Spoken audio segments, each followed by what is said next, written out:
이제 중국의 가장 아픈 손가락이 이제 주택 쪽입니다. 분양 시장이 굉장히 안 좋고요. 부동산 관련 하이힐드 투기 등급은 거의 지금 휴지라고 보시면 되는 거고요. 이게 지금 누가 사갈 사람이 없다. 가격이 엄청 떨어졌는데도 이게 현황입니다. 한번 팩트 체크를 해보자는 거고요.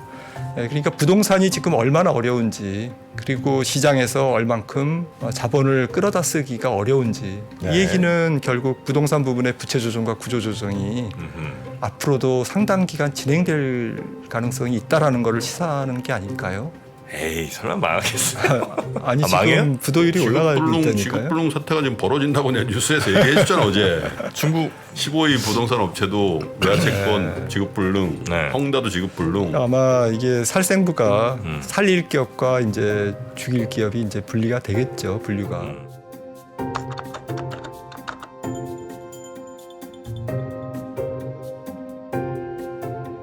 자, 그러면 정프로를 매우 귀여워하시는 우리 김한진 박사님 모시도록 하겠습니다. 어서 오십시오. 어서 오세요. 네, 안녕하세요. 네, 반갑습니다, 박사님. 네.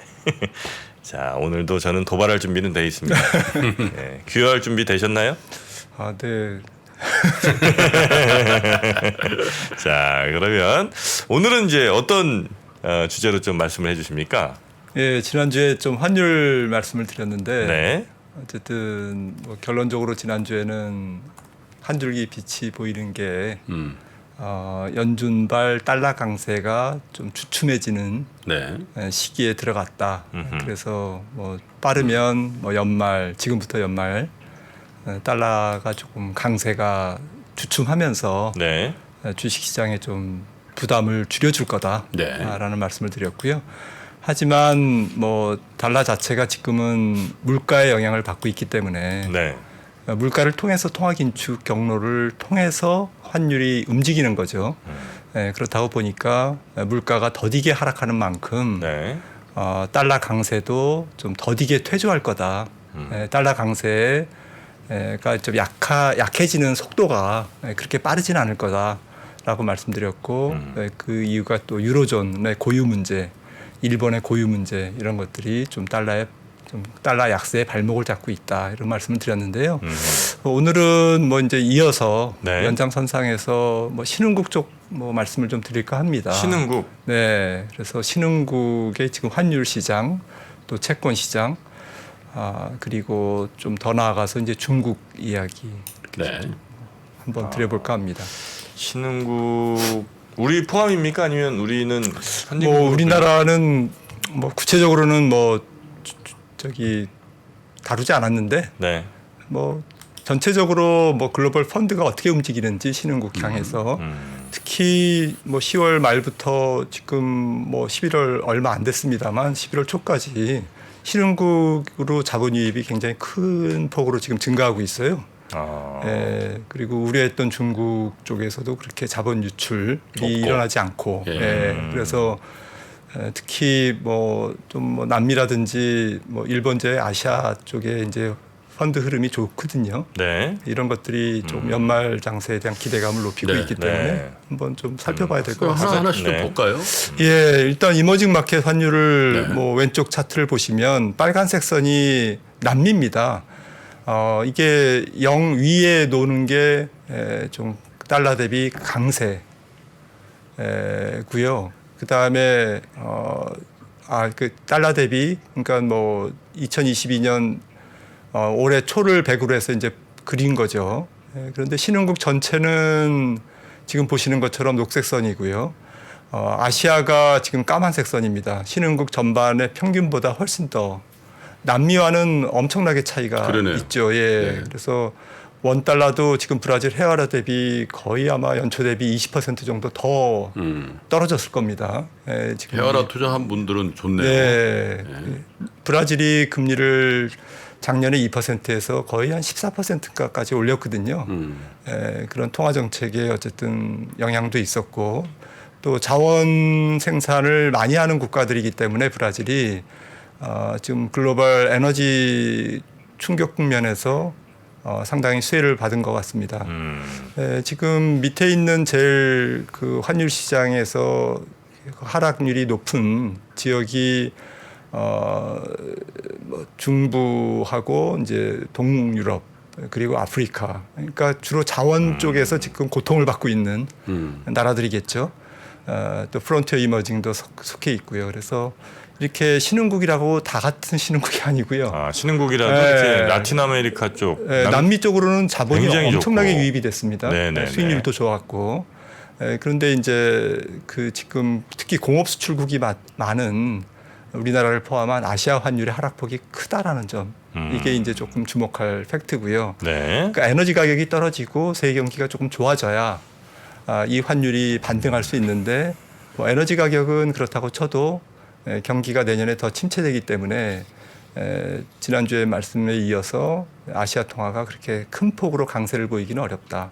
하지만 에너지 문제만 조금 누그러들어도 아시아 통화가 추가적인 환율의 약세는 조금 주춤할 것 같다. 뭐 그런 정도의 차원이고요. 네, 신흥국도 다 같은 신흥국이 아니다. 예. 그런데 이제 오른쪽 차트를 보시면은 뭐 IMF 자료인데 이머징 마켓에서 현지 통화 표시 채권과 주식의 자본 흐름인데요. 왼쪽은 중국을 제외한 이머징이고 오른쪽은 중국입니다. 그래서 진한색 선이 본드고요. 채권이고 연한색 선이 주식이거든요. 네. 그런데 보시면은 이제 조금 유출의 정점이 지난 6월에서 7월이었죠. 그러네요. 네. 그리고 그 다음부터는 그러니까 3월부터 어떤 일이 있었느냐? 당연히 3월부터 연준이 금리를 올렸잖아요. 그러니까 결국 뭐 단순하게 보면 될 것 같아요. 연준이 금리 멈추면 인상 멈추면 자본 적게 빠져나간다. 자본 빠져나가는 것은 이미 지금 내년 한 뭐 2, 3월 정도에 연준이 금리를 동결할 것을 예상하고 이미 움직이고 있고요. 다만 중국은 좀 아직까지는 채권 쪽에서 많이 빠져나가고 있습니다. 위안화 표시 채권이 여전히 많이 빠져나가고 있다라는 건데요. 이거는 이제 뭐 중국의 지금 뭐 제로 코로나 정책이라든지 추가적인 경기 침체, 양국의 부동산 금리 차 같은 네, 것도 네, 막 금리 차가 유혹하고. 당연히 지금 크게 작용하고 있습니다. 그래서 아직까지는 중국은 조금 주식 펀드 플로우 에코티는 측면에서 순유입이네요. 예, 에코티는 예. 네, 그 지금 뭐 하반기부터는 유입입니다. 그러니까요. 예, 그래서 주식과 채권은 조금 다른 거죠. 예, 차원이. 그러니까 에코티라고 하면 이제 주식 같은 거예요? 주식이죠. 주식입니다. 주식. 네, 주식으로는 좀 들어오고 네, 채권은 많이 빠져나가고. 네, 여전히 많이 빠져나가고 만기가 도래하는데 이제 차원이 어렵다라는 거죠. 그래서 네, 네. 이 그래프는 중국이 외화 표시 채권에서 상당히 부채 조정과 구조 조정, 차원 발행이 쉽지 않다라는 거를 이제 조금 시사하는 것 같습니다. 네. 내년 가봐야 되겠죠, 이 펀드는. 네, 하여튼 돈들이 중국에서 그리고 신흥국에서 많이 빠져나갔고 신흥국 같은 경우 중국 제외한 신흥국들을 보자면 한 9월 아니 7월 정점 찍고 그 다음부터는 조금 빠져나가는 게 줄어들었군요. 예. 네. 아무튼 중요한 거는 뭐 아시아 전체 혹은 중국 제외 이머징 국가의 자본 유출이 좀 정점을 찍었다. 네. 이미 하반기부터는 빠져나가고 있기는 하는데 네. 그 크기가 규모가 조금 줄어들고 있다. 줄어드는 추세다라는 게 조금 긍정적인 것 같습니다. 네. 외국인도 최근에 우리 샀지 않습니까? 네, 그런 부분들이 이제 그런 흐름을 일맥상통하는 돈은 거죠. 다 이건 뭐 그냥 미국이라고 가정하면 되는 거야? 아니면 미국, 유럽, 뭐 영국 이렇게 다 섞여 있는 비중이 이제 굉장히 좀 복잡합니까? 거의 미국이 뭐 5, 60%는 봐야 되겠죠. 여기서 이제 빠져나갔다고. 빠져나간 외국인 게 것 중에. 예. 그거는 잘 모르겠는데. 그거 좀 나눠서 봐야 됩니다, 박사님. 이 저 알겠습니다. 자금의 성격이 조금씩 달라요. 네, 이 미국과 네, 네, 네덜란드, 또 시작이네. 유럽 이런 데가 조금씩 다르단 말입니다. 단기적으로 확 빼먹는 애들이 있고요. 네, 잘못했습니다. 네. 자 그러면 시정하겠습니다. 이런 걸 귀엽다고 하는 거야. 네. 기업이. 그래서 신흥국에서 나간 거 예. 네, 이렇게 좀 살펴봤고요. 예. 다음은요. 예, 다음은 그래서 이머징 마켓에 이제 채권 쪽에서 어떤 일이 일어나느냐 이게 왜 중요하냐면요. 사실은 신용 경색. 네. 그러니까 지금 경기도 어렵고 달러도 조금 그동안 강세였잖아요. 거기에 어느 정도 이머징 마켓의 채권 시장이 스트레스를 받았느냐 그러니까 사실은 이게 알게 모르게 네. 연준이 돈을 풀 때는 그게 이제 유동성이 이머징 신흥국 전체로 이제 스며들고 다시 이제 돈을 빨아들이니까 이제 뭐 또 문제가 반대로 생기는 거 아닙니까? 네네. 그런 상태에서 지금 신흥국 채권의 어쨌든 신용 스프레드가 또 적격 금리 대비 가산 금리라고 보셔도 되고요. 이 가산 금리가 계속 올라가고 있다. 미국 국채 대비 어쨌든 신흥국 채권은 지금 채권 가격이 떨어지고 있다. 근데 떨어지는 정도가 이 차트를 보시면은 팬데믹 초기의 상태까지도 지금 근접했다라는 네. 거거든요. 이 그러네요. 파란색 선이 이머징 신흥국 시장에서 하이힐드입니다. 가장 투기 등급 채권. 근데 이게 뭐 IMF의 10월 자료니까 그 이후에도 계속 올라서 아마 좀 더 올라가 있을 겁니다. 예. 그래서 전체적으로 이머징 전체의 채권 스프레드는 그렇게 튀지는 않았어요. 예, 그렇게 많이 튀지는 않았죠. 녹색이 오르긴 했어도 그런데 이 신용 스프레드별로 굉장히 차이가 크다라는 거죠. 네. 빨간색 선인 적격 투자 이머징 채권인데 적격 투자 등급은 거의 뭐 선진국 채권 가격이랑 거의 비슷하죠. 오히려 그러네요. 더 안정돼 있는. 예. 네. 네, 그러니까 이게 신흥국 전체로 지금 확산되는 건 아니고 지역별 앞서 말씀드린 뭐 지역별이라든지 또 지금 보시는 신용별로 이 차별화가 굉장히 크다라는 것이죠. 그러니까 지금은 이게 이제 지역별 신용별로 차별화를 보이다가 이제 좋은 거 나쁜 거 가릴 거 없이 내년에 다 같이 나빠지느냐 아니면 이런 상태가 계속되느냐 이런 부분들은 이제 경기에 달려 있겠죠. 하지만 아직까지는 이제 좀 신용도가 나쁜 떨어지는 투기 등급 채권 중심으로 신흥국 채권에서 채권 가격의 하락세가 심한 편이고요. 전체적으로 확산되지는 않고 있다라는 겁니다. 네.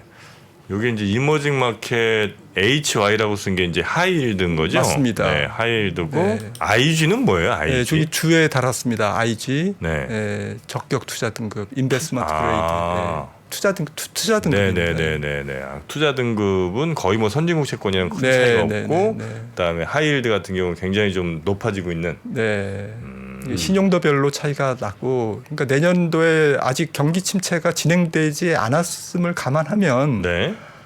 이 하이힐드나 이런 어쨌든 신용 더 올라갈 거 아니에요? 낮은 그런 것들은 더 낮아질 수 있고 이거는 국내 어떤 신용 경색, 국내 채권 시장이나 금융 시장에서도 네. 지금 진행되고 있는 조금 불거지고 있는 네네네. 그런 신용 경색이 내년에도 만만치 않게 좀 진행될 그러니까 예를 들어 가능성이 지금 한 있다. 1000bp까지 이렇게 써 있는 거는 네. 한 10% 정도가 그러면 네. 미국 국채 대비 네. 플러스 10% 네, 미국 네, 국채가 3%면 얘는 13%라는 거죠. 네. 우리나라 실제로 채권 시장에서 회사채 차원 발행하려면 10% 지금 넘고 아, 그렇습니까? PF 펀드에서 다시 뭐 자본 그렇죠. 조달하려면 10% 네. 넘지 않습니까? 하지 말라는 얘기죠 지금.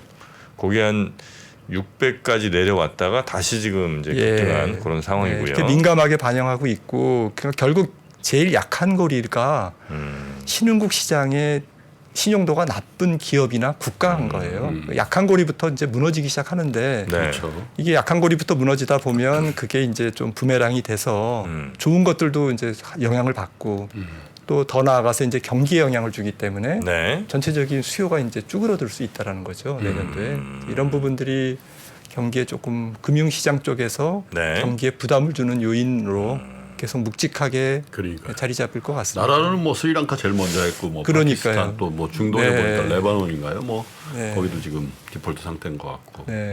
그런 게 아직까지는 뭐 이제 국가의 문제 또 신용 등급이 나쁜 일부 기업의 문제 이제 아직까지는 그렇게 그 한정되고 있습니다. 정도로 정리되다가 다시 좋아지는 경우도 많이 있습니까? 아니면 그렇게 한번 시작되면 일단은 어느 정도 구조조정 될 때까지는 좀 진행이 좀 되고 한번 털어내야 이제 다시 경기가 갑니까? 결국 두 가지에 달려 있는 것 같습니다. 첫 네. 번째는 경기가 세계 경기가 바닥을 찍어줘야 되고요.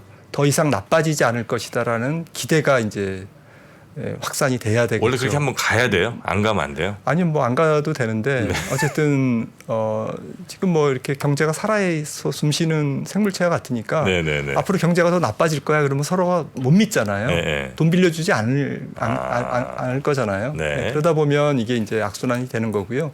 근데 앞으로 경기 좋아진대. 근데 금리 높아. 그러면 조금 대출해 줄까? 회사채 사줄까? 이제 사람들이 바뀌는 거죠. 네. 근데 아직은 지금 내년 중반을 향해서 경기에 더 깊은 침체의 골로 지금 가고 있는 거잖아요.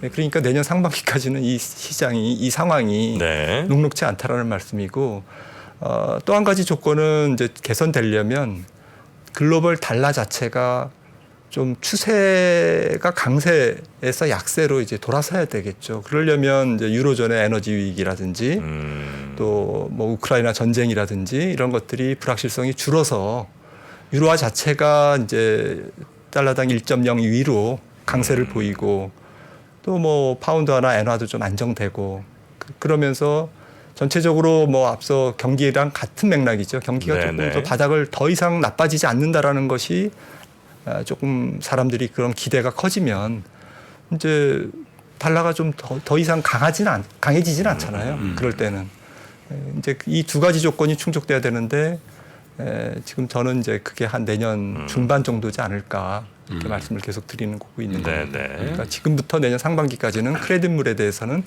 조심하시라. 크레딧물은 조금 뭐 이완되는 것 같다고도 다시 좋을 수 네, 있다. 환율 시장도 그렇고 조금 더 좀 조심하시라. 네. 단풍 랠리 정도 누가 기대도 되지 않겠습니까? 네? 단풍 랠리. 단풍 랠리요. 네. 그래서 뭐 윈터 랠리가 있을 수 있다고 생각합니다. 그렇죠? 네. 네. 잘하면. 단풍 랠리 뭐야? 지금 아니, 단풍 딱 시절이니까. 요즘 이제 철이잖아요. 단풍철. 네. 단풍 다 줬어.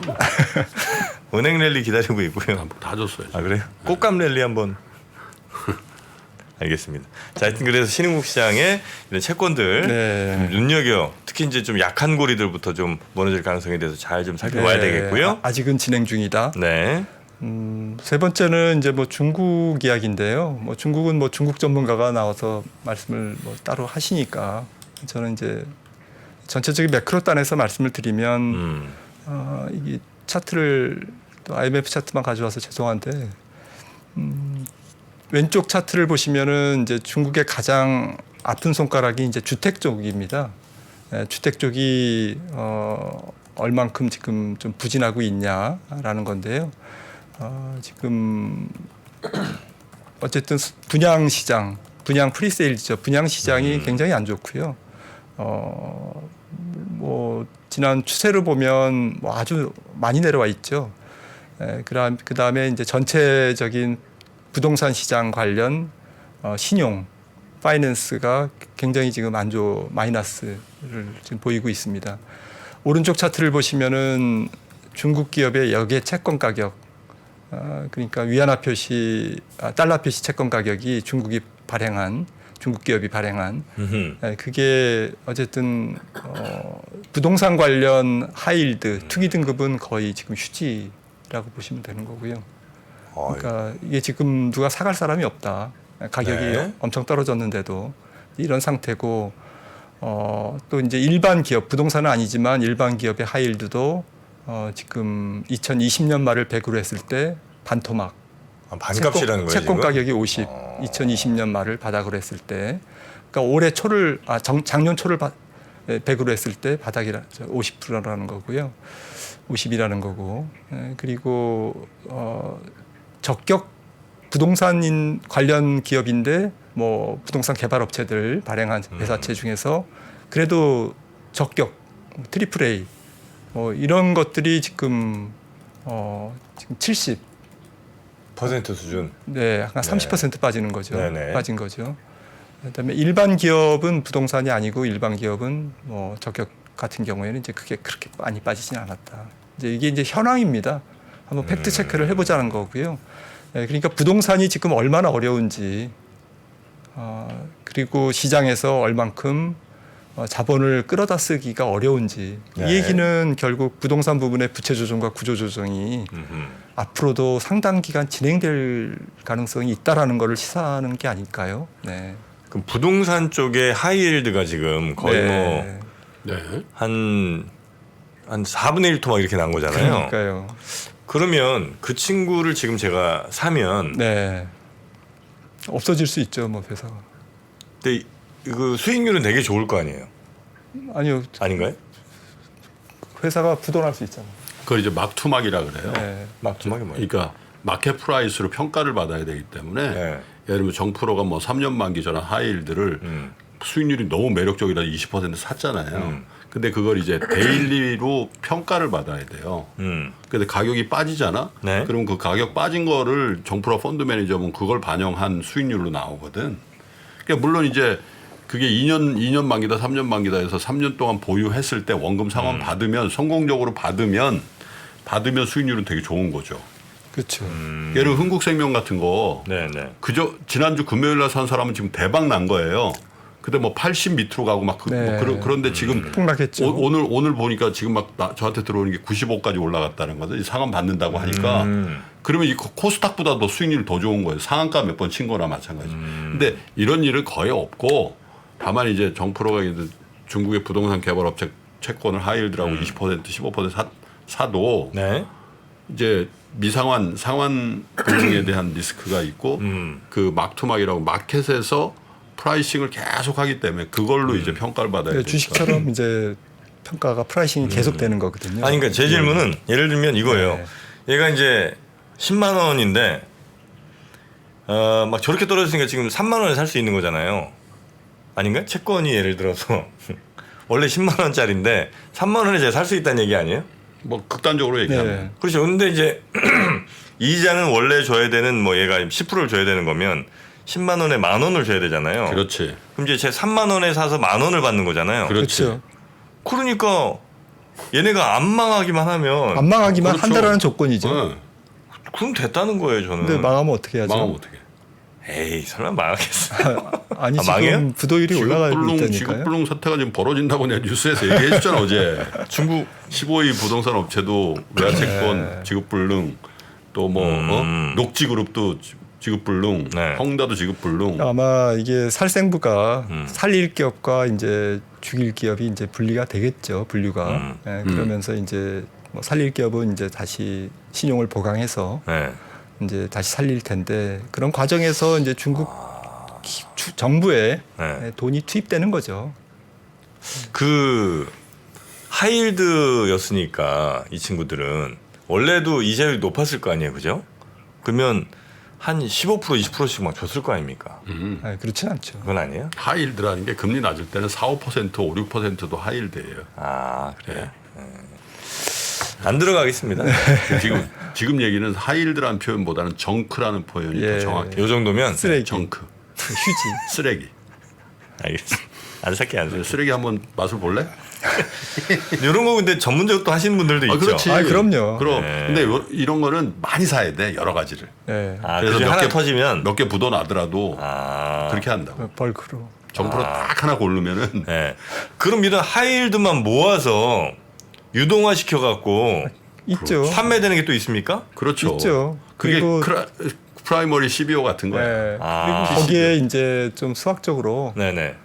부도 확률을 낮추는 신용 보강을 합니다. 예, 이런 그래서- 응용력에 대해서 한번 칭찬 부탁드리겠습니다. 아 예. 귀여워. 훌륭하십니다. 그래서 제가 말씀드리는 거는 뭐 채권 시장에 지금 말씀을 드리는 게 아니라 네. 이걸 통해서 중국 경제가 지금 얼마나 어렵고 주택 경기 침체와 신용 경색이 당분간 지속될 수밖에 없는 그런 상황. 그리고 이 부채 조정과 구조 조정이라는 거는 결국에는 경기 부진을 시사하잖아요. 네. 경기가 좀 계속 부진할 거다. 근데 꼭 한 가지 말씀드릴 거는 이제 이 부분이 특히나 부동산 부분이 더 어려운 게 아마 제로 코로나 정책과 무관하지 않을 거다라는 거죠. 예를 들어서 뭐 상해에서 중국 뭐 북경으로 뭐 발령을 받았는데 집을 못 사고 뭐 집 보러 갈 수도 없고 뭐 지금 그런 상황이잖아요. 네네. 뭐 현지 상황이 제가 안 갔다 와서 잘 모르겠지만 예를 들자면 네. 그런 상황에서 신규 분양이 어떻게 이루어지며 부동산 시장이 어떻게 제대로 갈 수 있겠습니까? 이 제로 코로나 정책 하에서 그동안 그런데 이제 이런 부분들이 최근에 뉴스에 뭐 어쨌든 중국은 정부에서는 공식 부인했지만 외신을 종합해 보면 좀 미세 조정에 들어간 것 같거든요. 네. 그래서 이제 겨울철이고 해서 이 제로 코로나 정책을 지금 이제 완전히 해제하기는 어렵고 어쨌든 조금 뭐 겨울을 지나면서 내년 한 3, 4월 정도에는 좀 여러 가지 제로 코로나 정책과 시진핑 정부 3기 출범을 하는데 경기 부양책이 약하게 나올까요? 굉장히 세게 나오겠죠. 네, 그리고 지금 아픈 손가락인 가장 약한 고리인 주택 쪽에 관련 또 역외 채권의 어쨌든 가격 폭락 부분 네. 이런 부분들에 대한 어쨌든 정책적 개입이 강하게 이루어질 거라고 저는 생각을 합니다. 아마도. 그런데 내년 3월이 또 어떤 시기죠? 연준이 금리를 동결하는 시기잖아요. 아마도. 그러네요. 그리고 양해 기간하고 겹치네. 네, 또 3월이 양해잖아요. 그렇죠. 네. 그리고 3월 정도는 이제 시진핑 정부에 대해서 이 체제에 대해서 중국인들의 반감이 어느 정도는 녹아들어 있는 시간이 좀 지났기 때문에 새삼스럽게 이제 뭐 촛불 시위하고 이럴 수는 없잖아요. 그러지는 않을 거라고 생각을 하고 있고. 촛불은 없다고 봐야죠. 네. 그리고 이 기저 효과가 지금 만들어졌잖아요. 중국 경제 지표에 올해 내내 특히 이번 겨울을 지나면서 기저 효과가 더 셀 겁니다. 그래서 그러니까 낮아서 그 다음에 발표되는 경제 지표는 좋아지는 거죠. 그리고 유럽이 내년 3월 정도는 또 어쨌든 뭐 새로 뭐 바닥난 천연가스 창고에 탱크에 다시 또 이제 재충전을 해야 되겠지만 일단 겨울을 무사히 넘겼다라는 것이 좀 안도감을 줄 거잖아요. 네. 그리고 좀 중요한 게 이제 러시아 우크라이나 종식 가능성이 저는 곧 높을 거라고 생각을 합니다. 그렇게 길게 끌지는 않을 거다. 일단은 뭐 종식이라는 게 어떤 쪽의 종식인지는 제가 아는 게 없어서 정확하게 말씀드리기 어렵지만 종전이든 어쨌든 네. 어느 정도는 결국엔 미국과 러시아가 합의를 해야 되는 거잖아요. 이 정도 선에서 야 뭐 조금 쉬자. 근데 오늘은 박사님이 저희를 많이 위로해 주시는 말씀 많이 해주시네요. 네? 그렇습니까? 위로라기보다는 가만히 생각을 해보니까 내년 3, 4월에 모든 게 다 집중돼 있더라고요. 여러 이벤트들. 네, 여러 이벤트들이 집중돼 있어서 이게 조금 뭐 만약에 최악의 경우를 생각하면 답이 안 나오지만 노답이지만 또 좋게 풀리는 것만 또 조합하면 경기 부진이나 또 1분기 또 4분기 실적 시즌이지 않습니까? 내년 3월은 4분기 실적 악화 또 내년도의 실적 가이던스 뭐 부진 이런 펀더멘탈의 좀 부진에도 불구하고 이런 그동안 증시를 아주 짓눌러 왔던 이런 여러 가지 악재들이 눈 독듯이 이렇게 그냥 이렇게 한번 풀릴 수 있다. 예를 들어서 봉쇄가 풀리면 저는 중국 증시는 거의 한 15%에서 20% 바로 뛴다고 생각합니다. 완전 코로나 봉쇄. 봉쇄만 풀리면 완전 봉쇄 뭐 단계적으로 하다가 이제 완전 봉쇄 완전 해제? 완전 해제를 하면. 네. 근데 이제 그것도 약간 이제 그 낙관만 하기 힘든 게 오늘은 이제 제가 반대편에서 아까도 저 권순우 기자가 보여준 통계를 보니까 지금 코로나가 뭐 우한에서 생겼다는 거잖아요. 거의 3년 됐는데 5천 명 죽었어요 중국에서. 근데 미국에선 107만 명이 죽었단 말이에요. 네. 근데 인구는 3배 이상 서너 배 되고 그래서 저걸 못 푸는 이유는 있을 거란 말이에요. 의료 시스템이나 방역 시스템은 저 미국보다 못한 상황이니까 의료 특히 백신이라든지 치료제 물백신이 문제죠. 네. 그래서 저걸 다 맞춰야 된다라는 거지 그냥 뭐 경기 때문에 풀 수는 없을 거다. 그랬다가 진짜 의료 시스템 붕괴 나면 성남 민심 저거 어떻게 할 거냐 이런 부분도 있고. 제 생각에는 뭐 한 가지 반박을 드리면 아마 중국이 그 RNA 백신을 지금 개발 중에 있는 걸로 알고 있고요. 그래서 아마 동시에 내놓을 겁니다. 화이자랑 자체. 그러니까 우리가 못 만든 게 아니라 국민들이 선택해서 맞으라. 물론 당연히 사람들은 화이자 맞겠죠. 하지만 이제 중국이 체면과 자존심을 어쨌든 중시 여기는 그러한 기존의 스타일로 봤을 때는 이게 나와야 중국 제품의 RNA 백신이 나와야 이게 본격적인 근데 이제 말씀하신 회복이 될 것 같아요. 그거가 나온다 하더라도 네네. 그럼 한국은 접종률이 뭐 떨어져서 몇십만 명이 생기냐 이거죠. 생기긴 생긴다 이거죠. 풀면 생길 거예요. RNA 백신 맞아도 생기고. 근데 이제 치사율이라든지 치명률 같은 걸 떨어뜨리는 거지. 지금 저 통계는 지금 중국 정부에서 발표한 통계는 진짜 전혀 의미 없는 통계가 되고 확 올라갈 거란 말이죠. 통제를 풀면 야 그랬을 때 과연 그래도 저게 서양에서처럼 다 컨트롤이 되면서 그럴 것이다라고 생각하고 중국에 대해서 투자할 수 있을까 그런 생각도 좀 들긴 해요. 네, 맞습니다. 뭐 하나하나 따져보면 만만치 않죠. 네. 그리고 내년도 전체 세계 경기가 안 좋기 때문에 중국 경기가 그런 매크로 환경에서 그 반짝 경기 네. 또 이벤트성 경기 부양에 의한 랠리지 그렇게 좀 지속적이고 네.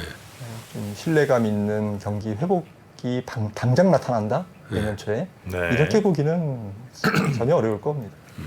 백신 아마 이제 mRNA 백신 내놓고 이제 파이저랑 같이 동시에 이제 딱 맞추고 나서 사람들이 많이 걸리는 거는 그때부터 이제 코로나가 아니라고 할 것 같습니다. 네, 그때부터 그냥 독감 아니면 뭐 다른 거 뭐 이런 거라고 하지. 아이디어를 짜고 있겠네요. 네, 그때는 뭐 백신이 아니다. 우리 이렇게 맞췄다. 이거 한번 명분을 좀 내놓지 않을까라고 이제 정프로는 조심스럽게 예측하고 있습니다. 아, 그것도 신선한데? 그냥 입체적이에요?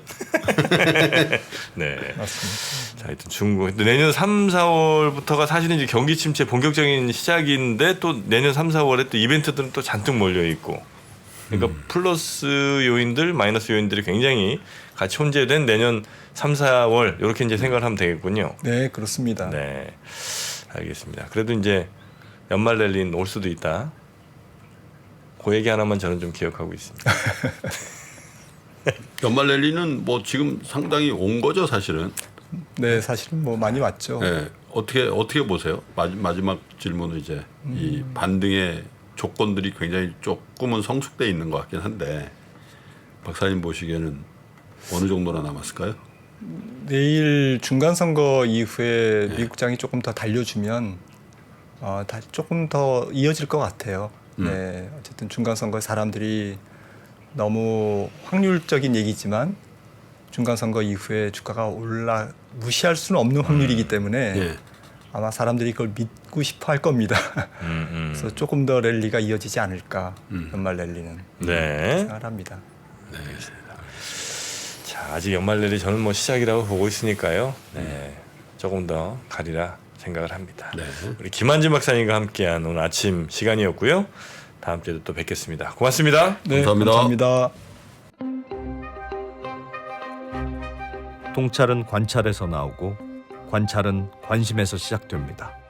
당신의 관심이 통찰로 이어지는 곳. 세상의 모든 지식 언더스탠딩.